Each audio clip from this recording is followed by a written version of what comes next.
How to use Maximize your accident claim payout properly. Beginner mistakes that cost you. Most people think getting the biggest payout after an accident is just about filing a claim, but the truth is beginners make costly mistakes that leave thousands on the table. You won't believe how simple oversights can shrink your settlement. The first mistake is failing to document everything. Take photos of the accident scene, your injuries and property damage immediately. Keep all medical records, bills and repair estimates. Without thorough evidence, insurance companies may undervalue your claim. Another common error is giving recorded statements or signing releases too early. Insurers sometimes use your words against you, so avoid speculation or admitting fault. Consult a professional before making statements. Many people also underestimate the importance of medical treatment. Prompt care not only ensures your health but establishes a paper trail showing the severity of injuries. Skipping appointments or delaying treatment can reduce your payout.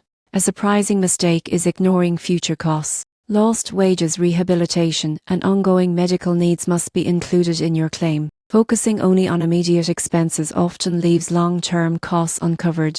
Finally, beginners often try to negotiate without guidance. Experienced attorneys or claim specialists understand tactics to maximize settlements, including calculating damages and negotiating strategically. To properly maximize your accident claim payout, document thoroughly, avoid early statements, follow medical advice, account for future costs, and seek professional negotiation support. Doing this prevents common mistakes and ensures you receive the compensation you deserve.